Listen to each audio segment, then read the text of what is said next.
ನಮಸ್ಕಾರ, very good morning. ಇದು news at 11. ನಿಮ್ಮ ಜೊತೆ ನಾನು ಹರೀಶ್ ನಾಗರಾಜು. ವರ್ಷದಿಂದ ಹುಡುಕಾಟ, ಈಗ ಬಿದ್ದ ಆತ ಬಲೆಗೆ. ಬೆಂಗಳೂರು ಯುವಕನಿಗಿದೆಯಾ ಹಾಗಿದ್ರೆ ಐಸಿಸ್ನ ನಂಟು? NIAಗೆ ಇರುವಂತಹ ಅನುಮಾನ ಆದರೂ ಏನು? ಈ ಹೊತ್ತಿನ ಸ್ಪೆಷಲ್ ಇದು ಭರ್ಜರಿ ಬೇಟೆ.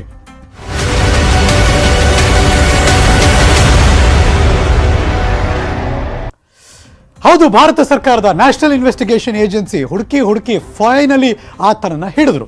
ಮೊದಲ ಬ್ರೇಕಿಂಗ್ ನ್ಯೂಸ್, ಬೆಂಗಳೂರಿನಲ್ಲಿ ಶಂಕಿತ ಐಸಿಸ್ ಉಗ್ರ ಅರೆಸ್ಟ್ ಆಗಿದ್ದಾನೆ. ಶಂಕಿತ ಉಗ್ರನನ್ನ ಬಂಧಿಸಿದ್ದಾರೆ ನ್ಯಾಷನಲ್ ಇನ್ವೆಸ್ಟಿಗೇಷನ್ ಏಜೆನ್ಸಿಯವರು. ಹಾಗಾದ್ರೆ ಯಾರಾತ ನೋಡೋಣ. Breaking news.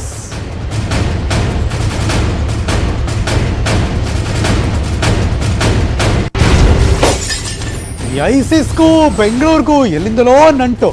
ಅವಾಗ ಈ ನ್ಯೂಸ್ ಬರ್ತಾ ಇರುತ್ತೆ. ಅವಾಗ NIA ಬಂದು ಒಬ್ಬೊಬ್ಬರಾಗಿ ಅರೆಸ್ಟ್ ಮಾಡ್ಕೊಂಡು ಹೋಗ್ತಿರ್ತಾರೆ. ಜೋಹೆಬ್ ಮನ್ನಾ ಆತನ್ನ ಅರೆಸ್ಟ್ ಮಾಡಿದ್ದಾರೆ. ಈಗ ISIL ಜೊತೆ ಸಂಪರ್ಕದ ಶಂಕೆ ಇದೆ. ಹತ್ತತ್ರ ಒಂದೂವರೆ ವರ್ಷದಿಂದ ಹುಡುಕಾಡ್ತಾ ಇದ್ರು ಆತನಿಗೆ. 2020ರಿಂದಲೂ NIA ಹುಡುಕಾಟ ನಡೆಸ್ತಾ ಇತ್ತು. ಐಸಿಸ್ ಮತ್ತು ISIL ಜೊತೆ ಸಂಘಟನೆ ಜೊತೆ ಸಂಪರ್ಕ ಇದೆ ಅಂತ ಮುಸ್ಲಿಂ ಯುವಕರನ್ನ ಸೆಳೆದು ಐಸಿಸ್ಗೆ ಸೇರ್ಪಡೆ ಮಾಡ್ತಾ ಇದ್ದಂತೆ ಈತ. ಬೆಂಗಳೂರಿನ ಅಡಗಿ ಕುಡಿತಿದ್ದ ಈ ಶಂಕಿತ ಉಗ್ರ ಫೈನಲಿ ಆತನ ಲೊಕೇಶನ್ ಟ್ರೇಸ್ ಔಟ್ ಆಯಿತು. ಅವರು ಭಾಳ ಕಾಯ್ತಾರೆ, ಮಫ್ತಿಲಿ ಓಡಾಡ್ತಾರೆ.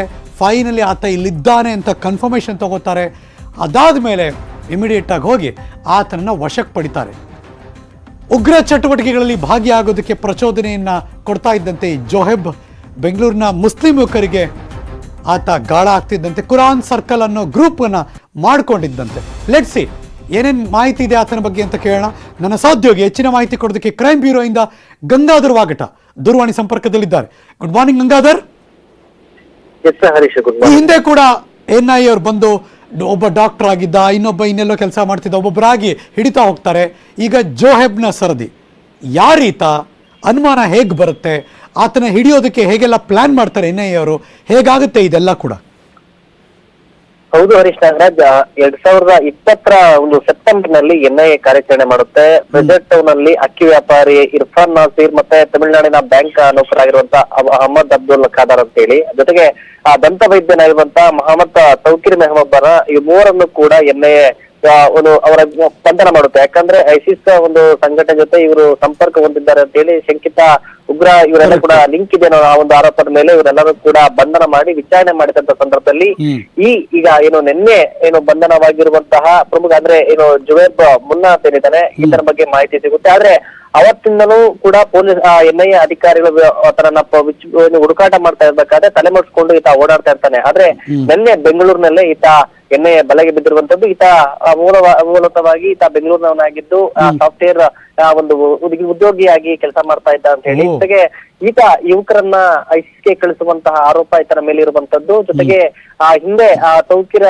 ಕೊಟ್ಟಂತಹ ಹೇಳಿಕೆ ಆಗಿರ್ಬೋದು, ದಂತ ವೈದ್ಯ ಕೊಟ್ಟಂತಹ ಒಂದು ಮೆಹಬೂಬ್ ಮಾಹಿತಿ ಕೊಟ್ಟಿದ್ದಾರೆ ಖಾದರ್ ಅವರೆಲ್ಲ, ಅದರ ಆಧಾರಿತವಾಗಿ ಈತರನ್ನ ಈಗ ಬಂಧನ ಮಾಡಿದ್ದಾರೆ. ಜೊತೆಗೆ ಈ ಇರಾನ್ ಸರ್ಕಲ್ ಅನ್ನೋ ಒಂದು ಇಸ್ಲಾಮಿಕ್ ಒಂದು ಗ್ರೂಪ್ ಅನ್ನ ಮಾಡಿಕೊಂಡು ಅದರಲ್ಲಿ ವಾಟ್ಸಪ್ ಒಂದು ಗ್ರೂಪ್ ಗಳನ್ನ ಮಾಡಿಕೊಂಡು ಇವರು ಐಸಿಸ್ಗೆ ಯುವಕರನ್ನ ಪ್ರಚೋದನೆ ಮಾಡಿ ಇಸ್ಲಾಂ ಅವ್ರ ಮೇಲೆ ಹಲ್ಲೆ ಆಗುವಂತದ್ದು ಮತ್ತೆ ದೌರ್ಜನ್ಯ ಆಗುವಂತ ಕೆಲ ವಿಡಿಯೋಗಳನ್ನ ಆ ಯುವಕರಿಗೆ ತೋರಿಸಿ ಪ್ರಚೋದನೆ ಮಾಡಿ ಇಲ್ಲಿಂದ ಐಸಿಸ್ಗೆ ಕಳಿಸುವಂತ ಕೆಲಸವನ್ನ ಇವ್ರು ಮಾಡ್ತಾ ಇದ್ರು ಅನ್ನೋ ಗಂಭೀರ ಆರೋಪ ಈತನ ಮೇಲೆ ಇರುವಂತದ್ದು. ಈಗ ಜುವೇಬ್ ಮುನ್ನಾ ಏನಿದ್ದಾನೆ, ಈತನನ್ನ ಈಗ NIA ಅಧಿಕಾರಿಗಳು ಬೆಂಗಳೂರಿನಲ್ಲೇ ಬಂಧನ ಮಾಡಿದ್ರೆ. ಆದ್ರೆ ಸ್ಪಷ್ಟವಾಗಿ ಈತ ಬೆಂಗಳೂರಿನಲ್ಲಿ ಎಲ್ಲಿದ್ದ ಅನ್ನೋದ್ರ ಬಗ್ಗೆ ಅಧಿಕಾರಿಗಳು ಇನ್ನೂ ಕೂಡ ಆತನ ವಾಸಸ್ಥಳವನ್ನ ಗೌಪ್ಯವಾಗಿಟ್ಟಿದ್ದಾರೆ.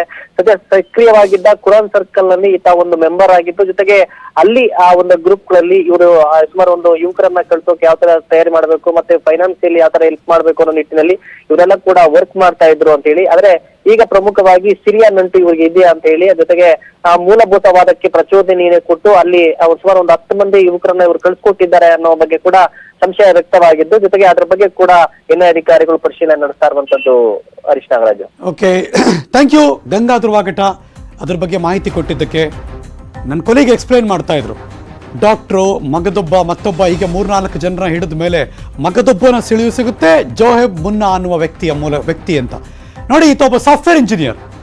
ಆತ ಶಂಕಿತ ಉಗ್ರ ಆಗ್ತಾನೆ ಬಿಕಾಸ್ ಮುಸ್ಲಿಂ ಯುವಕರನ್ನ ಸೆಳೆದು ಟರ್ಕಿ ಮೂಲಕ ಬೇರೆ ಬೇರೆ ಕಡೆ ಸಿರಿಯಾ ದೇಶಕ್ಕೆ ಕಳಿಸ್ತಾ ಇದ್ದ ಅನ್ನೋ ಆರೋಪವನ್ನ ಈ ಜೋಹೆಬ್ ಮನ್ನಾ ಆತನ ಮೇಲಿದೆ. ಹಾಗಾಗಿ ಶಂಕೆ ವ್ಯಕ್ತಪಡಿಸಿ ಆತನ ಟ್ರ್ಯಾಕ್ ಮಾಡೋಕ್ಕೆ ಶುರು ಮಾಡ್ತಾರೆ. ಯಾವಾಗಲೂ ಹಾಗೆ ಉಗ್ರ ಚಟುವಟಿಕೆ ಅಂತ ಕ್ಲೂ ಸಿಕ್ಕಿದ ತಕ್ಷಣ ಆತನ ಎಲ್ಲ ಚಲನವಲನಗಳು 24 ಗಂಟೆಯೂ ಕೂಡ ಟ್ರ್ಯಾಕ್ ಆಗೋಕ್ಕೆ ಶುರುವಾಗುತ್ತೆ. ಫೈನಲಿ ಟ್ರ್ಯಾಕ್ ಆಗಿ ಕನ್ಫರ್ಮೇಷನ್ ಆಗಿ ಪ್ರತಿದಿನ ಆತ ಆಗು ಹೋಗು ಅಥವಾ ಆತನ ಎಲ್ಲ ನಡವಳಿಕೆಗಳನ್ನು ಅಬ್ಸರ್ವ್ ಮಾಡ್ತಾರೆ. ತುಂಬ ಸಿನಿಮಾಗಳಲ್ಲಿ ನೋಡಿರ್ತೀವಿ ಆ ಥರ ಎಲ್ಲ ಕೂಡ ನಾವು. ಸೊ ಹಾಗಾಗಿ ಅದೆಲ್ಲವೂ ಕೂಡ ಕಾದು ಹುಡುಕಿ ಫೈನಲಿ ಈಗ ಆತನನ್ನು ಅರೆಸ್ಟ್ ಮಾಡಿದ್ದಾರೆ. ಜೋಹೆಬ್ ಮುನ್ನಾ ಈಗ ಅಂದರ್. ಹಾಸನ MLC JDS ಅಭ್ಯರ್ಥಿ ಅಂತಿಮ ಆಗೋಗಿದೆ. ಡಾಕ್ಟರ್ ಸೂರಜ್ ರೇವಣ್ಣ ಸ್ಪರ್ಧೆಗೆ ವರಿಷ್ಠರು ಈಗ ಗ್ರೀನ್ ಸಿಗ್ನಲ್ ಕೊಟ್ಟಿದ್ದಾರೆ. ನಾಳೆ ಮಧ್ಯಾಹ್ನ 12:15ಕ್ಕೆ ನಾಮಪತ್ರ ಸಲ್ಲಿಕೆ. Breaking news.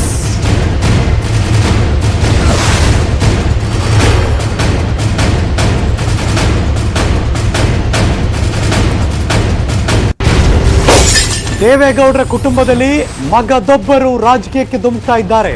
ಅದು ವಿಧಾನ ಪರಿಷತ್ತಿನ ಚುನಾವಣೆಗೆ member of legislative council doctor Suraj Revanna ಸ್ಪರ್ಧೆಗಿಳಿಯೋದಕ್ಕೆ ವರಿಷ್ಠರು ಗ್ರೀನ್ ಸಿಗ್ನಲ್ ಕೊಟ್ಟಿದ್ದಾರೆ. ಸ್ವಲ್ಪ ವಿಷಯಗಳು ಓಡಾಡ್ತಿದ್ರು ಕೂಡ JDS ಪಕ್ಷದ ನಾಯಕರು ಅದನ್ನು ಹಾಗೇ ಇಟ್ಟಿದ್ರು. ಒಂದು ಸ್ವಲ್ಪ ಇಲ್ಲ ಭಾಗದಲ್ಲಿ ಇನ್ನೂ ನಡೀತಾ ಇದೆ, ನೋಡೋಣ ಏನಾಗುತ್ತೆ ಅಂತೆಲ್ಲ ಮಾಜಿ ಮುಖ್ಯಮಂತ್ರಿಗಳಾದಿಯಾಗಿ ಅದಕ್ಕಿನ್ನೂ ಕನ್ಫರ್ಮೇಷನ್ ಕೊಡ್ತಿರ್ಲಿಲ್ಲ. ಈಗ ಸಿಗ್ತಾ ಇದೆ ಕನ್ಫರ್ಮೇಷನ್. ಡಾಕ್ಟರ್ ಸೂರಜ್ ರೇವಣ್ಣ ಇದೀಗ ರಾಜಕಾರಣಕ್ಕೆ ಇಳಿತಿರೋ ಲಕ್ಷಣ ಕಾಣಿಸ್ತಾ ಇದೆ. ಅದು MLC ಆಗುವುದರ ಮೂಲಕ MLC ಸ್ಪರ್ಧೆಗೆ ಡಾಕ್ಟರ್ ಸೂರಜ್ ರೇವಣ್ಣ ಇದೀಗ ಧುಮುಕ್ತಾ ಇದ್ದಾರೆ. HD ರೇವಣ್ಣ ಮಾಜಿ ಸಚಿವರು, ಪ್ರಸ್ತುತ ಶಾಸಕರು, ಅವರ ಪುತ್ರ ಡಾಕ್ಟರ್ ಸೂರಜ್ ರೇವಣ್ಣ ಇದೀಗ MLC ಆಗುವುದರ ಮೂಲಕ ರಾಜಕಾರಣಕ್ಕೆ ಎಂಟ್ರಿ ಕೊಡ್ತಿದ್ದಾರೆ. ನಾಳೆ ಮಧ್ಯಾಹ್ನ 12:15ಕ್ಕೆ ನಾಮಪತ್ರವನ್ನು ಸಲ್ಲಿಕೆ ಮಾಡ್ತಾರೆ. ಹಾಸನ ಜಿಲ್ಲೆಯ ಶಾಸಕರ ಸಭೆಯಲ್ಲೂ ಕೂಡ ಒಮ್ಮತದ ನಿರ್ಣಯ. ಎಲ್ಲರೂ ಜೈ ಅಂದ್ರು, ಎಲ್ಲರೂ ಗ್ರೀನ್ ಸಿಗ್ನಲ್ ಕೊಟ್ಟರು, ಒಕ್ಕೊರಲಿನ ಧ್ವನಿ ಎತ್ತಿದ್ರಂತೆ ಡಾಕ್ಟರ್ ಸೂರಜ್ ರೇವಣ್ಣರೇ MLC ಆಗಬೇಕು ಅಂತ. ಸೊ ಹಾಗಾಗಿ ಡಾಕ್ಟರ್ ಸೂರಜ್ ರೇವಣ್ಣ ಮಾಜಿ ಸಚಿವ HD ರೇವಣ್ಣನವರ ಹಿರಿಯ ಪುತ್ರ ನಾಳೆ ಜಿಲ್ಲಾಧಿಕಾರಿ ಕಚೇರಿಯಲ್ಲಿ ಅಫಿಷಿಯಲ್ ಆಗಿ ನಾಮಪತ್ರವನ್ನು ಸಲ್ಲಿಕೆ ಮಾಡೋದಕ್ಕೆ ತೀರ್ಮಾನ ಮಾಡಿದ್ದಾರಂತೆ. ಹಾಗಾಗಿ ಡಾಕ್ಟರ್ ಸೂರಜ್ ರೇವಣ್ಣ ಹಾಸನ ಭಾಗದ MLC JDS ಅಭ್ಯರ್ಥಿಯಾಗಿ ಇದೀಗ ಕಣಕ್ಕಿಳಿತಾ ಇದ್ದಾರೆ ಅನ್ನೋದು ಕನ್ಫರ್ಮ್ ಪಕ್ಕಾ ಆಗಿದೆ. ನ್ಯೂಸ್ 18 ಕನ್ನಡದಲ್ಲಿ ಬ್ರೇಕಿಂಗ್ ನ್ಯೂಸ್ ಬರ್ತಾ ಇದೆ. ಡಾಕ್ಟರ್ ಸೂರಜ್ ರೇವಣ್ಣ ನಾಳೆ ಮಧ್ಯಾಹ್ನ 12:15ಕ್ಕೆ ನಾಮಪತ್ರವನ್ನು ಸಲ್ಲಿಕೆ ಮಾಡೋರಿದ್ದಾರೆ. ಹಾಸನ JDS ಅಭ್ಯರ್ಥಿಯಾಗಿ MLC ಅಭ್ಯರ್ಥಿಯಾಗಿ ಡಾಕ್ಟರ್ ಸೂರಜ್ ರೇವಣ್ಣ, ಮಾಜಿ ಸಚಿವ, ಹಾಲಿ ಶಾಸಕರು HD ರೇವಣ್ಣನವರ ದೊಡ್ಡ ಮಗ ಡಾಕ್ಟರ್ ಸೂರಜ್ ರೇವಣ್ಣ ಇದೀಗ MLC ಆಗುವತ್ತ 12:15 ನಾಳೆ ಹಾಸನದ ಜಿಲ್ಲಾಧಿಕಾರಿಗಳ ಕಚೇರಿಯಲ್ಲಿ ಅಫಿಷಿಯಲ್ ಆಗಿ ನಾಮಪತ್ರವನ್ನು ಸಲ್ಲಿಕೆ ಮಾಡ್ತಿದ್ದಾರೆ. Breaking news. JDS ಬಳಗದಿಂದ ವರಿಷ್ಠರು ಇದಕ್ಕೆ ಗ್ರೀನ್ ಸಿಗ್ನಲ್ ಕೊಟ್ಟರು, ಆ ಭಾಗದ ನಾಯಕರು ಇದಕ್ಕೆ ಸಮ್ಮತಿ ಕೊಟ್ಟರು. ಎಲ್ಲರ ಒಮ್ಮತದ ನಿರ್ಣಯ ಡಾಕ್ಟರ್ ಸೂರಜ್ ರೇವಣ್ಣ MLC ಅಭ್ಯರ್ಥಿ ಆಗಬೇಕು ಅಂತ. ಸೊ ಹಾಗಾಗಿ ಡಾಕ್ಟರ್ ಸೂರಜ್ ರೇವಣ್ಣ ಇದೀಗ ರಾಜಕೀಯದ ಕಡೆ ಮುಖ ಮಾಡ್ತಿದ್ದಾರೆ. ಮಾಜಿ ಸಚಿವರ ಪುತ್ರ MLC ಆಗೋಕ್ಕೆ ಹೊರಟಿದ್ದಾರೆ. MLC ಅಭ್ಯರ್ಥಿಯಾಗಿ ಅಂತಿಮ ಆಯಿತು, ಫೈನಲ್ ಆಯಿತು. ಡಾಕ್ಟರ್ ಸೂರಜ್ ರೇವಣ್ಣ ಇದೀಗ ಕಣಕ್ಕಿಳಿತಿದ್ದಾರೆ. ನೀವು ನೋಡ್ತಿದ್ದೀರಾ, ಪಕ್ಕಾ ಮಾಹಿತಿ ನ್ಯೂಸ್ 18 ಕನ್ನಡದ ಸ್ಕ್ರೀನ್ನಲ್ಲಿ. ನಾಳೆ ಮಧ್ಯಾಹ್ನ 12:15ಕ್ಕೆ ನಾಮಪತ್ರವನ್ನು ಸಲ್ಲಿಕೆ ಮಾಡೋರಿದ್ದಾರೆ. HD ರೇವಣ್ಣನವರ ಪುತ್ರ ಡಾಕ್ಟರ್ ಸೂರಜ್ ರೇವಣ್ಣ ಅವರಾಗ್ತಾರೆ. ಅವ್ರ ಬಗ್ಗೆ ಹೆಸರು ಕೇಳಿ ಬರ್ತಾ ಇದೆ. ಇದೆಲ್ಲವೂ ಕೂಡ ಒಂದಷ್ಟು ದಿನಗಳಿಂದ ಬೆಳವಣಿಗೆ ನಡೀತಾನೆ ಇತ್ತು. Finally confirm news. ಎಲ್ಲರ ಒಮ್ಮತ ಅಂದರೆ ಹಿರಿಯರೆಲ್ಲ ಎಸ್ ಅಂದರು, ಕುಟುಂಬದವರು ಎಸ್ ಅಂದರು, ಆ ಭಾಗದ JDS ನಾಯಕರು ಒಮ್ಮತದ ನಿರ್ಧಾರಕ್ಕೆ ಬಂದರು, ಮೀಟಿಂಗ್ ಮಾಡಿದ್ರು. ಫೈನಲಿ ಹೊರಗೆ ಬಂದಂಥ ಒಂದು ಹೆಸರು ಡಾಕ್ಟರ್ ಸೂರಜ್ ರೇವಣ್ಣ, ಮಾಜಿ ಸಚಿವರ ಪುತ್ರ, ಆ ಭಾಗದ ಪ್ರಭಾವಿ ಶಾಸಕರು ಹೌದು, ಅವರ ತಂದೆಯವರು HD ರೇವಣ್ಣನವರು. ದೇವೇಗೌಡರ ಕುಟುಂಬದಿಂದ ಮಗದೊಂದು ಕುಡಿ ರಾಜಕಾರಣಕ್ಕೆ ಎಂಟ್ರಿ, MLC ಆಗೋದ್ರ ಮೂಲಕ ಫೈನಲಿ ಡಾಕ್ಟರ್ ಸೂರಜ್ ರೇವಣ್ಣ ಇದೀಗ ನಾಳೆ 12:15ಕ್ಕೆ ನಾಮಪತ್ರ ಸಲ್ಲಿಸ್ತಾ ಇದ್ದಾರೆ.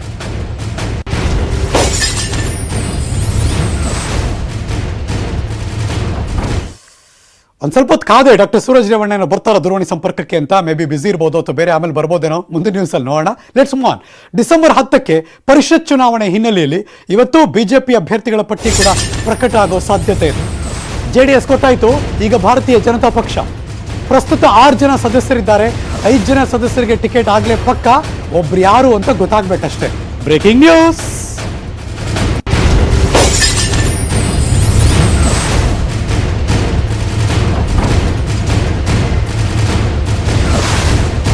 ಹಾಲಿ 6 ಸದಸ್ಯರ ಪೈಕಿ 5 ಜನ ಸದಸ್ಯರಿಗೆ ಟಿಕೆಟ್ ಖಾತರಿ. Kota Srinivas Poojary, Mahantesh Kamatagi Math, B G Patil, Pradeep Shettar, MK Pranesh. ಈ ಸಲನೂ ಟಿಕೆಟ್ ಫಿಕ್ಸ್, ಏನು ಟೆನ್ಷನೇ ಇಲ್ಲ.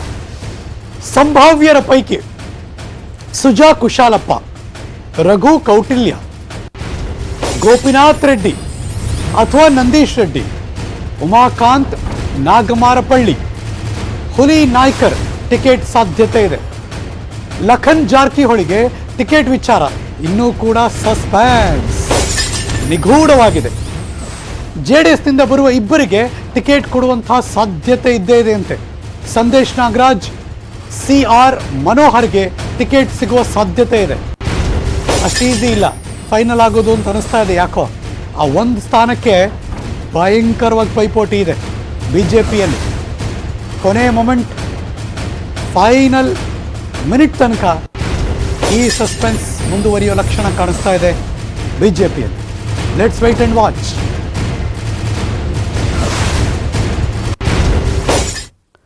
ಇವತ್ತು ನವೆಂಬರ್ 18ನೇ ತಾರೀಕು ಬಂದೇ ಬಿಡ್ತು. ಡಿಸೆಂಬರ್ 10ನೇ ತಾರೀಕು ವಿಧಾನ ಪರಿಷತ್ಗೆ ಎಲೆಕ್ಷನ್ ಇದೆ. ಲಕ್ಷ್ಮೀ ಹೆಬ್ಬಾಳ್ಕರ್ ಸಹೋದರನಿಗೆ ಕಾಂಗ್ರೆಸ್ ಅಂದರೆ ಕೈ ಪಕ್ಷದಿಂದ ಟಿಕೆಟ್ ಫಿಕ್ಸ್ ಆಗೋ ಎಲ್ಲಾ ಲಕ್ಷಣ ಕಾಣಿಸ್ತಾ ಇದೆ. Breaking news.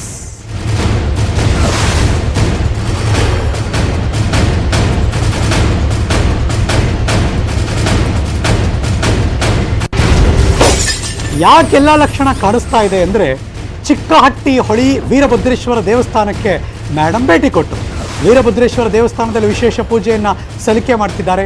ಬೆಳಗಾವಿ ಜಿಲ್ಲೆ ಖಾನಾಪುರ ತಾಲೂಕು ಚಿಕ್ಕಹಟ್ಟಿ ಹೊಳಿ ಕುಟುಂಬ ಸಮೇತರಾಗಿ ಆ ಊರಿಗೆ ಹೋಗಿದ್ದಾರೆ. ದೇವಸ್ಥಾನಕ್ಕೆ ಹೋಗಿ ಪೂಜೆಯನ್ನು ಸಲ್ಲಿಸ್ತಾ ಇದ್ದಾರೆ. ಆ ಭಾಗದ ಶಾಸಕಿ, ಬೆಳಗಾವಿ ಗ್ರಾಮಾಂತರ ಭಾಗದ ಶಾಸಕಿ ಲಕ್ಷ್ಮೀ ಹೆಬ್ಬಾಳ್ಕರ್ ಮೇಡಮ್ ಅವರ ಸಹೋದರನಿಗೆ ಕೈ ಪಕ್ಷದಿಂದ MLC ಸ್ಥಾನಕ್ಕೆ ಟಿಕೆಟ್ ಫೈನಲ್ ಆಗೋ ಲಕ್ಷಣ ಇದೆ. ಒಂದು ಫೈನಲ್ ಆಯಿತು ಅಂತ ದೇವರಿಗೆ ನಮಸ್ಕಾರ ಮಾಡ್ತಿರ್ಬೇಕು, ಇಲ್ಲ ಫೈನಲ್ ಆಗ್ತಾ ಇದೆ ಫೈನಲ್ ಮಾಡಮ್ಮ ಅಂತನಾದ್ರು ಕೇಳ್ಕೊತಿರ್ಬೇಕು. ಸೊ ಹಾಗಾಗಿ ಈಗಿನ ಮಾಹಿತಿ ಪ್ರಕಾರ ಏನು ಪ್ರಾಬ್ಲಮ್ ಇಲ್ಲ, ಅವರು ಫೈನಲ್ ಆಗೋಗಿದೆ. ಇನ್ನೇನಿದ್ರು ಅಫಿಷಿಯಲ್ ಆಗಿ ಅನೌನ್ಸ್ ಮಾಡಬೇಕು ಕಾಂಗ್ರೆಸ್ನವರು. ಹಾಗಾಗಿ ಮೇಡಮ್ ಮತ್ತು ಅವರ ಸಹೋದರ ಅಲ್ಲಿ ಹೋಗಿ ಪೂಜೆ ಸಲ್ಲಿಸ್ತಾ ಇದ್ದಾರೆ. Temple run start. ನೀವು ನೋಡ್ತಿರುವಂತಹ ದೃಶ್ಯ exclusive on news 18 Kannada. Veerabhadreshwara ದೇವಸ್ಥಾನದಲ್ಲಿದ್ದಾರೆ ಲಕ್ಷ್ಮೀ ಹೆಬ್ಬಾಳ್ಕರ್ ಮೇಡಮ್ ಅವರ ಸಹೋದರನ ಸಮೇತವಾಗಿ ನೀವು ಆ ದೃಶ್ಯ ನೋಡ್ತಾ ಇದ್ದೀರಾ. ಅಲ್ಲೋಗಿ ಪೂಜೆ ಗಿಜೆ ಎಲ್ಲ ಮಾಡಿದ್ದಾರೆ. ಆಲ್ಮೋಸ್ಟ್ ಫಿಕ್ಸ್ ಲಕ್ಷ್ಮೀ ಹೆಬ್ಬಾಳ್ಕರ್ ಅವರ ಸಹೋದರಿಗೆ. ಸೊ ಹಾಗಾಗಿ ಚಿಕ್ಕಹಟ್ಟಿ ಹೊಳಿ ವೀರಭದ್ರೇಶ್ವರ ದೇವಸ್ಥಾನ ಅದು. ಆ ದೇವಸ್ಥಾನ ಇರೋದು ಬೆಳಗಾವಿ ಜಿಲ್ಲೆ ಖಾನಾಪುರ ತಾಲೂಕು ಚಿಕ್ಕಹಟ್ಟಿ ಹೊಳಿ. ಕುಟುಂಬ ಸಮೇತರಾಗಿ ಅಲ್ಲೋಗಿ ಪೂಜೆ ಸಲ್ಲಿಸಿದ್ದಾರೆ.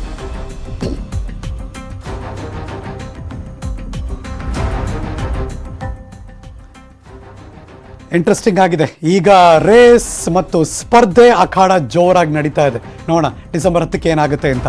ಈ ಗ್ಯಾಪಲ್ಲಿ ಇನ್ನೂ ಏನೇನೋ ಬೆಳವಣಿಗೆ ಆಗ್ತಾ ಇರುತ್ತೆ. ಅಫ್ಕೋರ್ಸ್ ನಾವು ನಿಮ್ಗೆ ತೋರಿಸ್ತೀವಿ. Let's move on. ಕೊರೋನಾ ಜಾಗೃತಿ ಬಗ್ಗೆ ನೆಟ್ವರ್ಕ್ 18 ಫೆಡರಲ್ ಬ್ಯಾಂಕ್ ಸಹಯೋಗದಲ್ಲಿ ದೇಶದಾದ್ಯಂತ ಅಭಿಯಾನ ನಡೀತಾ ಇದೆ. ನಮ್ಮ ವಾಟ್ಸಪ್ ನಂಬರ್ ತೋರಿಸ್ತಾ ಇದ್ದೀವಿ 7977773753. ನಮ್ಮ ವೆಬ್ಸೈಟ್ ಕೂಡ ಇದೆ www.moneycontrol.com. ಪಬ್ಲಿಕ್ ಸಂಜೀವಿನಿ. ನ್ಯೂಸ್ ಮುಂದುವರಿತೆ. ಒಂದು ಚಿಕ್ಕ ಬ್ರೇಕ್ ಆದ್ಮೇಲೆ ಎಲ್ಲೂ ಹೋಗದೆ ಕಾಯ್ತಾ ಇರಿ.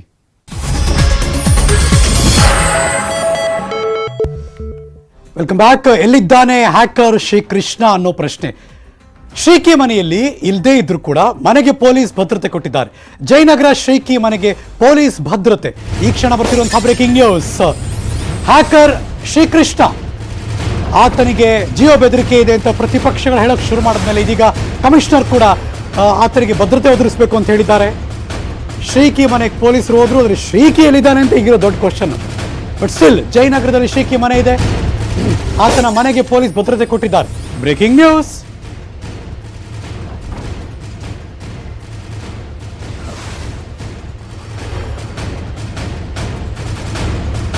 ಶ್ರೀಕಿ ಮನೆಯಿಂದ ಆಚೆ ಹೋದವ್ರು ಮತ್ತೆ ವಾಪಸ್ ಬಂದಿಲ್ಲ. ಆತ ಎಲ್ಲೋಗಿದ್ದಾನೆ ಗೊತ್ತಿಲ್ಲ, ಮೊಬೈಲ್ನ ಬಳಸಿಲ್ಲ.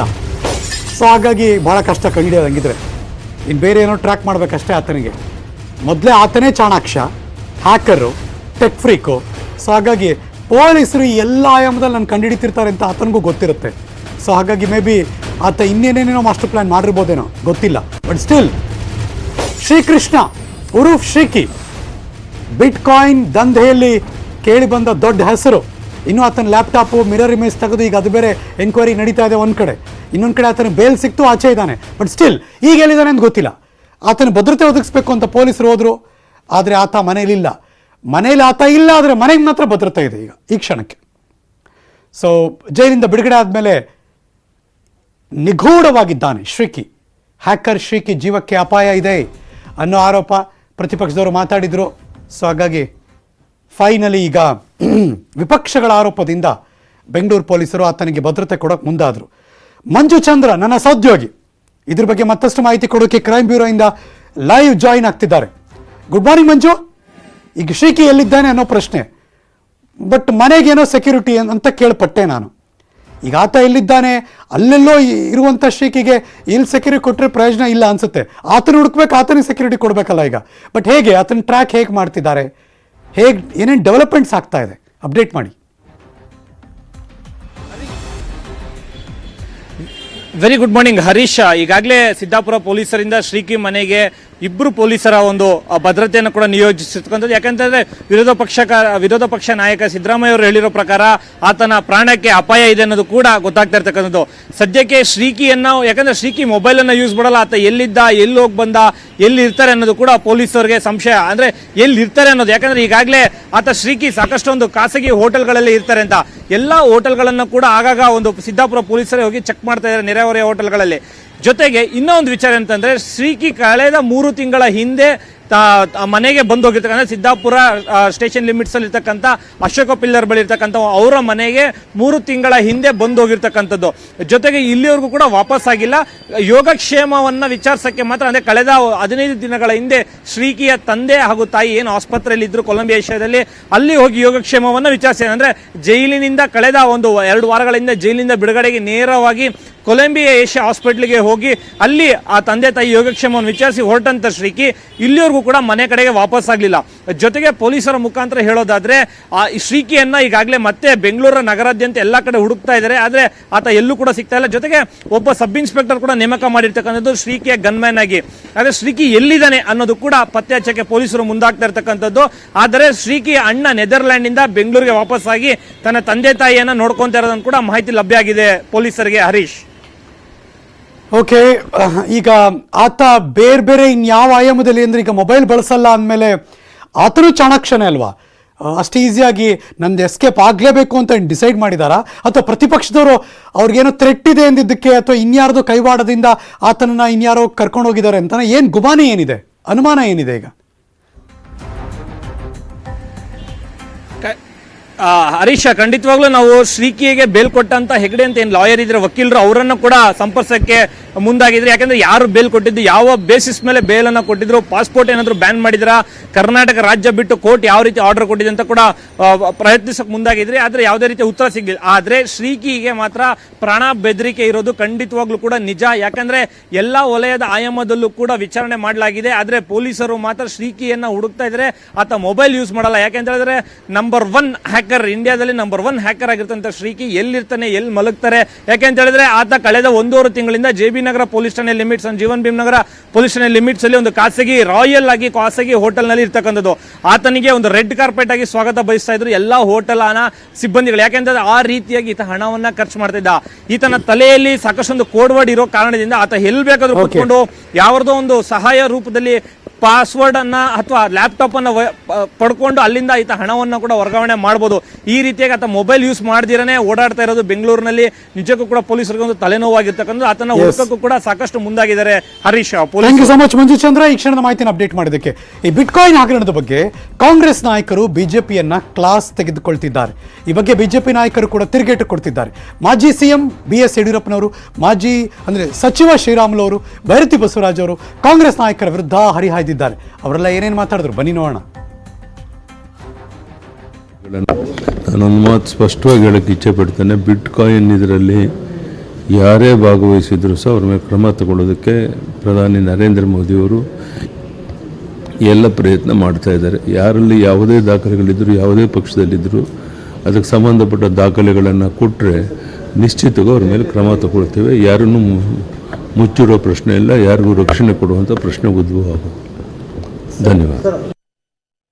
ಈ ಬಿಟ್ಕಾಯಿನ್ ವಿಚಾರದಲ್ಲಿ ಕೇವಲ ರಾಜಕಾರಣಕ್ಕೋಸ್ಕರವಾಗಿ ಭಾರತೀಯ ಜನತಾ ಪಾರ್ಟಿ ಮೇಲೆ ಕೆಸರು ಚೆಲ್ಲಬೇಕು ಅನ್ನೋಂಥ ಕಾರಣದಿಂದ ಯಾವೊಬ್ಬ ಮಾಜಿ ಮುಖ್ಯಮಂತ್ರಿಗಳು ಬಳಕೆ ಮಾಡಲಾದಂಥ ಎಲ್ಲ ಶಬ್ದಗಳನ್ನು ಬಳಕೆ ಮಾಡೋಂಥ ಕೆಲಸ ಸನ್ಮಾನ್ಯ ಸಿದ್ದರಾಮಯ್ಯ ಮಾಡ್ತಾ ಇದ್ದಾರೆ. ಅಂತ ಸಂದರ್ಭದಲ್ಲಿ ಇಷ್ಟು ಒಳ್ಳೆ ಕೆಲಸ ಮಾಡಿ ಅವನ್ನ ಹ್ಯಾಕರ್ ಅನ್ನು ಹಿಡ್ಕೊಂಡು ಅರೆಸ್ಟ್ ಮಾಡಿ ನಂತರ ಅವೆಲ್ಲ ಕೂಡ ದಾಖಲಾತಿಗಳನ್ನು ಕಲೆಕ್ಟ್ ಮಾಡಿಕೊಂಡು ಏನು CBI ಕೊಡಬೇಕು, ಎನ್ಫೋರ್ಸ್ಮೆಂಟ್ ಕೊಡಬೇಕು, ED ಕೊಡಬೇಕು, ಇವೆಲ್ಲ ಕೊಡುವಂಥ ಟೈಮಲ್ಲಿ ಕೂಡ ಇಷ್ಟೆಲ್ಲ ಒಳ್ಳೆ ಕೆಲಸಗಳು ಮಾಡ್ತಿದ್ರೆ ಅರೆಸ್ಟ್ ಮಾಡಿದಂತ ಎಲ್ಲ ಮಾಡ್ತಾ ಇದ್ರು ಕೂಡ ಇವು ಹೇಳಕ್ಕೆ ತಯಾರಿಲ್ಲ.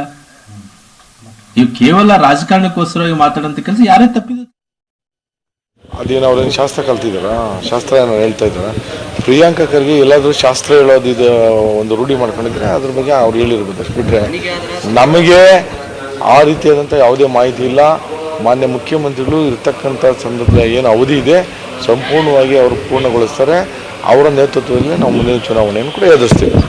ರಿಪಾರ್ಟ್ ಬಗ್ಗೆ ಆಗಲಿ ಇದ್ರ ಬಗ್ಗೆ ಆಗಲಿ ನಮಗೆ ಯಾವುದೇ ಮಾಹಿತಿ ಇಲ್ಲ. ಈಗ ಅದು ಏನೇನು ಹೇಳ್ತಾರೆ ಇವರು, ಇದ್ರ ಬಗ್ಗೆ ನಮ್ಗೆ ಯಾವುದೂ ಕೂಡ ಮಾಹಿತಿ ಇಲ್ಲ. ಆ ಬಿಟ್ಕಾಯಿನ್ ಅಂದರೆ ಏನೋ, ಇದೇ ಬಗ್ಗೆ ಏನು, ಅದೇನು ಎತ್ತ ಅಂದರೆ ಯಾವುದೂ ಕೂಡ ನಮ್ಗೆ ಇದುವರೆಗೂ ಗೊತ್ತಿಲ್ಲ. ಯಾರು ಹೆಂಗೆ ಅದೇನು ಆಗ್ತದೆ ನಮಗೆ ಏನಿದ್ರು ನಮ್ಮ ಬ್ಯಾಂಕಲ್ಲಿ ಏನು ನಮ್ಮ ಕರೆನ್ಸಿ ಇದೆ ಅದನ್ನು ಮಾತ್ರ ನೋಡಿದ್ದೀವಿ. ಎಸ್, ಮುಂದುವರಿತಾ ಒಂದು ಚಿಕ್ಕ ಬ್ರೇಕ್ ಆದಮೇಲೆ ಬ್ರೇಕ್ ಮುಂಚೆ ನಿಮ್ಮೆಲ್ಲರ ಗಮನಕ್ಕೆ, ದೇಶದಲ್ಲಿ ಎಲ್ಲರಿಗೂ ಕೊರೋನಾ ವ್ಯಾಕ್ಸಿನ್ ಸಿಗಬೇಕು ಅನ್ನೋದು ನೆಟ್ವರ್ಕ್ 18 ಆಶಯ. ಫೆಡರಲ್ ಬ್ಯಾಂಕ್ ಅಪೋಲೋ ಸಹಯೋಗದೊಂದಿಗೆ ನೆಟ್ವರ್ಕ್ 18ನ ಈ ಆಶಯಕ್ಕೆ ದೇಶವ್ಯಾಪಿ ಬಲ ಸಿಕ್ಕಿದೆ. ಎಲ್ರಿಗೂ ವ್ಯಾಕ್ಸಿನ್ ಅನ್ನೋ ಜಾಗೃತಿ ಮೂಡಿದೆ.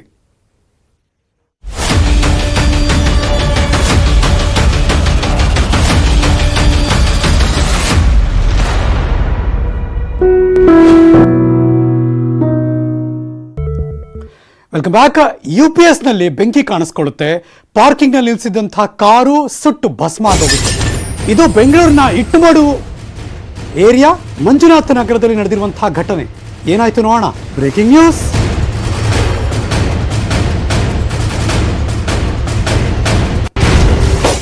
ಎಷ್ಟೋ ಅಪಾರ್ಟ್ಮೆಂಟ್ಗಳಲ್ಲಿ, ಮನೆಗಳಲ್ಲಿ ಪಾರ್ಕಿಂಗ್ ಲಾಟಲ್ಲಿ UPS ಇರುತ್ತೆ. ಆದರೆ ಆ UPS ನಲ್ಲಿ ಬೆಂಕಿ ಕಾಣಿಸ್ಕೊಂಡಿದೆ.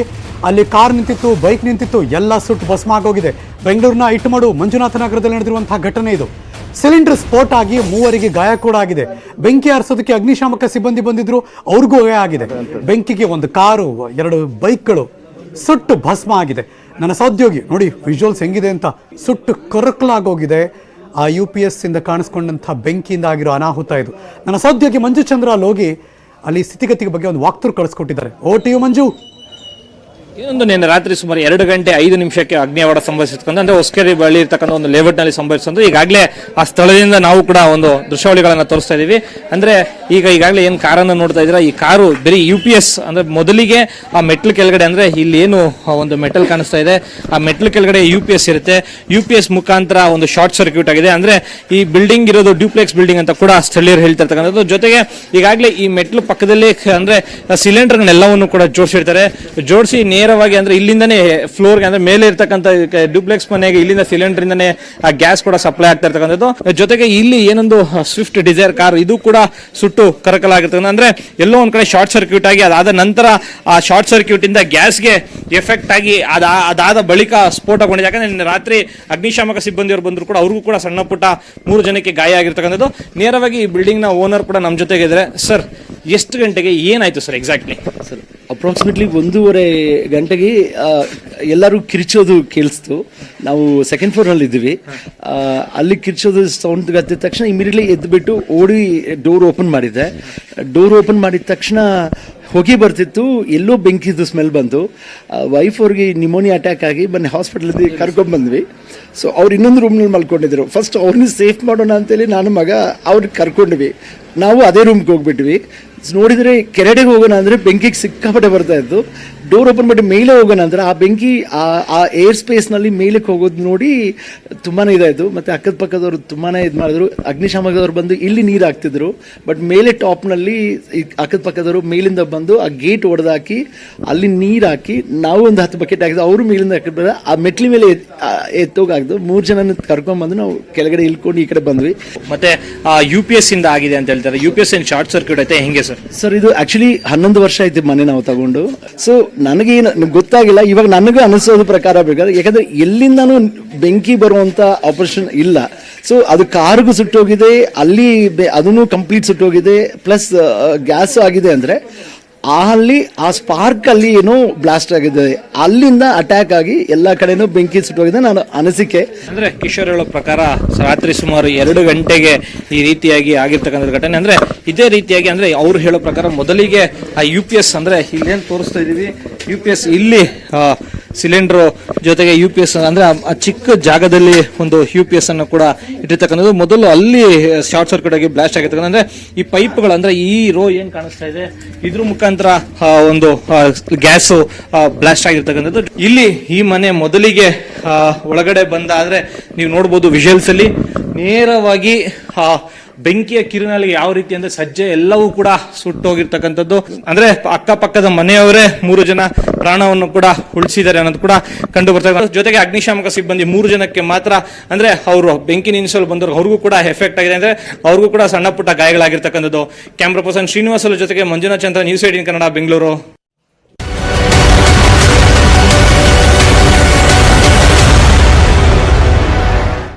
ಕರ್ನಾಟಕದಾದ್ಯಂತ ಎಲ್ಲಾ ಕಡೆ ಮಳೆ ಮಳೆ ನೀರು ನೀರು ನೀರು.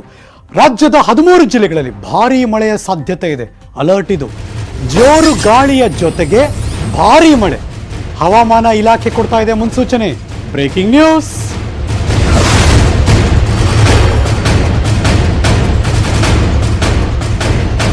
ರಾಜ್ಯದ 31 ಜಿಲ್ಲೆಗಳಲ್ಲಿ 13 ಜಿಲ್ಲೆ ಅಲರ್ಟ್. ಯಾಕಂದ್ರೆ ಜೋರ್ ಮಳೆ ಬರುತ್ತೆ, ಜೋರ್ ಗಾಳಿ ಬರುತ್ತೆ. ನೋಡ್ಕೊಂಬಿಡಿ ನಿಮ್ಮ ಜಿಲ್ಲೆ ಇದೆಯಾ ಅಂತ. ದಕ್ಷಿಣ ಕನ್ನಡ, ಉಡುಪಿ, ಕರಾವಳಿ ಭಾಗದಲ್ಲೆಲ್ಲ, ಉತ್ತರ ಕನ್ನಡ, ಚಿಕ್ಕಮಗಳೂರು, ಕೊಡಗು, ಶಿವಮೊಗ್ಗ, ಹಾಸನ, ಕೋಲಾರ, ಚಿಕ್ಕಬಳ್ಳಾಪುರ, ಬೆಂಗಳೂರು ನಗರ, ಬೆಂಗಳೂರು ಗ್ರಾಮಾಂತರ, ರಾಮನಗರ, ತುಮಕೂರು, ಈ 13 ಜಿಲ್ಲೆಗಳಲ್ಲಿ ಭರ್ಜರಿ ಮಳೆ ಬರುತ್ತೆ. ಇದುವರೆಗೆ ಬಂದಿರೋದ್ರ ಬಗ್ಗೆ ಮಾತಾಡ್ತಿಲ್ಲ, ಇನ್ನು ಮುಂದಕ್ಕೆ ಬರುತ್ತೆ ಅನ್ನೋದ್ರ ಬಗ್ಗೆ ಮಾತಾಡ್ತಿದ್ದೀನಿ. ಸೊ ಹಾಗಾಗಿ ಕರಾವಳಿ ಕರ್ನಾಟಕದಲ್ಲಿ ಮೀನುಗಾರರಿಗೆ ನಿರ್ಬಂಧ ಹೇರಿದ್ದಾರೆ. ಯಾಕೆಂದರೆ ಇವತ್ತಿಂದ ಆಂಧ್ರ ಪ್ರದೇಶದ ಒಳಗೆ ಬರುತ್ತೆ ಆ ಮುನ್ಸೂಚನೆ. ಸೊ ಹಾಗಾಗಿ ಅಲರ್ಟ್, ಹುಷಾರು. ನಿಮ್ದೇನಾದರೂ ಎಮರ್ಜೆನ್ಸಿ ಕೆಲಸಗಳಿದ್ರೆ ಮುಗಿಸ್ಕೊಳ್ಳಿ, ಇಲ್ಲಾಂದರೆ ಮುಂದೂಡಲ್ಪಡೋದಾದರೆ ಕೆಲವೊಂದು ಕೆಲಸಗಳನ್ನ ಮುಂದೂಡಿ. 13 ಜಿಲ್ಲೆಗಳಲ್ಲಿ ಭಾರೀ ಮಳೆಯ ನಿರೀಕ್ಷೆ ಪ್ಲಸ್ ಜೋರ್ ಗಾಳಿ ಕೂಡ. ಇದು ಹವಾಮಾನ ಇಲಾಖೆ ಕೊಡ್ತಾ ಇರುವಂತಹ ಎಚ್ಚರಿಕೆ. ನೇರವಾಗಿ ಮೈಸೂರಿನ ಚಾಮುಂಡಿ ಬೆಟ್ಟಕ್ಕೆ ಕರ್ಕೊಂಡು ಹೋಗ್ತೀನಿ ಈಗ. ಯಾಕೆಂದರೆ ಮತ್ತೆ ಇನ್ನೊಂದು ಸರಿ ಭೂಕುಸಿತ ಆಗ್ತಾ ಇದೆ.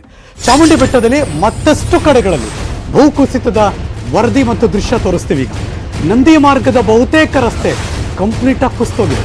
Breaking news.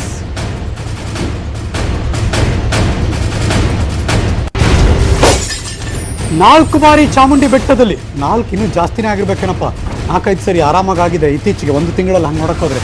ಭೂಕುಸಿತ ಕಳೆದೊಂದು ತಿಂಗಳಲ್ಲಿ ಹಲವಾರು ಬಾರಿ ಭೂಕುಸಿತ ಉಂಟಾಗಿದೆ. ಅಧಿಕಾರಿಗಳಿಂದ ಈಗ ಸ್ಥಳ ಪರಿಶೀಲನೆ ಮಾಡ್ತಿದ್ದಾರೆ. ನೀವು ನೋಡ್ತಿರುವಂಥ ದೃಶ್ಯ ನಂದಿ ಮಾರ್ಗಕ್ಕೆ ಹೋಗ್ಬೇಕಾದ್ರೆ, ಚಾಮುಂಡಿ ಬೆಟ್ಟಕ್ಕೆ ಹೋಗಿರೋರಿಗೆ ಗೊತ್ತಿರುತ್ತೆ, ನಂದಿ ಮಾರ್ಗ ಹೋಗುವಂಥ ರಸ್ತೆ ಮಧ್ಯೆ ಅಲ್ಲಿ ಡೈವರ್ಟ್ ತೊಗೊಳುತ್ತೆ ರೈಟ್ ಸೈಡ್ಗೆ. ಅಲ್ಲಿ ಹೋಗ್ಬೇಕಾದ್ರೆ ಇದು ಕಾಣುತ್ತೆ ಇಷ್ಟು ಕೂಡ. ಅಲ್ಲಿ ನೋಡಿ ರೋಡೇ ಇಲ್ಲ ಈಗ, ಆ ಮಟ್ಟಕ್ಕೆ ಕುಸ್ತೋಗ್ಬಿಟ್ಟಿದೆ. ಅರ್ಧಕ್ಕರ್ಧ ರೋಡೇ ಕುಸ್ತೋಗ್ಬಿಟ್ಟಿದೆ. ಇದು ಪದೇ 4-5 ಬಾರಿ ಆಗಿರುವ ನಾವೀಗಾಗಲೇ ನೋಡಿದ್ದೀವಿ 1 ತಿಂಗಳಲ್ಲಿ. ಸೊ ಹಾಗಾಗಿ ಇನ್ನು ಮುಂದಕ್ಕೂ ಬಿ ಅಲರ್ಟ್, ಹುಷಾರು. ಎಲ್ಲೇ ಯಾವುದೇ ರಸ್ತೆಯಲ್ಲಿ ಓಡಾಡಬೇಕಾದ್ರೆ ಎಲ್ಲೂ ಕೂಡ ನೆಗ್ಲಿಜೆಂಟ್ ಮಾಡಬೇಡಿ. ಮೈಯೆಲ್ಲ ಕಣ್ಣಾಗಿರಬೇಕು ಅಂತಾರಲ್ಲ ಹಂಗೆ ಇನ್ನು ಮುಂದಕ್ಕೆ. ಬಟ್ ಈಗ ಸದ್ಯಕ್ಕೆ ಯಾರು ಓಡಾಡೋಕ್ಕಾಗಲ್ಲ, ಬಿಕಾಸ್ ಎಲ್ಲ ಕಡೆ ಬ್ಯಾರಿಕೇಡ್ ಆಗಿ ಕ್ಲೋಸ್ ಮಾಡಿದ್ದಾರೆ. ಇದು ಚಾಮುಂಡಿ ಬೆಟ್ಟದ ನಂದಿ ಮಾರ್ಗಕ್ಕೆ ಹೋಗ್ಬೇಕಾದ್ರೆ ಸಿಗುವಂಥ ರಸ್ತೆಯ ಪರಿಸ್ಥಿತಿ, ದುಸ್ಥಿತಿ. ಸಿಡ್ನಿ ಶೃಂಗದ ಉದ್ಘಾಟನಾ ಭಾಷಣವನ್ನು ಮಾಡಿದ್ರು ಪ್ರಧಾನಮಂತ್ರಿ ನರೇಂದ್ರ ಮೋದಿ ಅವರು. ನನ್ನನ್ನು ಆಹ್ವಾನ ಮಾಡಿದ್ದು ಭಾರತೀಯರ ಮೇಲಿನ ಆಸ್ಟ್ರೇಲಿಯನ್ನರ ಪ್ರೀತಿಗೆ ಸಾಕ್ಷಿ ಎಂದರು ಪ್ರಧಾನಮಂತ್ರಿಗಳು. ಟೆಕ್ನಾಲಜಿಗೆ ಇಡೀ ಜಗತ್ತನ್ನೇ ಬದಲಾಯಿಸೋ ಶಕ್ತಿ ಇದೆ. ಭಾರತ ತಂತ್ರಜ್ಞಾನದ ಜೊತೆ ಸಾಗ್ತಾ ಇದೆ.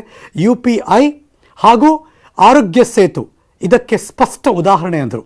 ನಾವು ಸವಾಲುಗಳನ್ನು ಅವಕಾಶಗಳನ್ನಾಗಿ ಬದಲಾಯಿಸುತ್ತಿದ್ದೇವೆ. ಇದು ಭಾರತದ ಶಕ್ತಿ ಎಂದರು ಪ್ರಧಾನಮಂತ್ರಿಗಳು.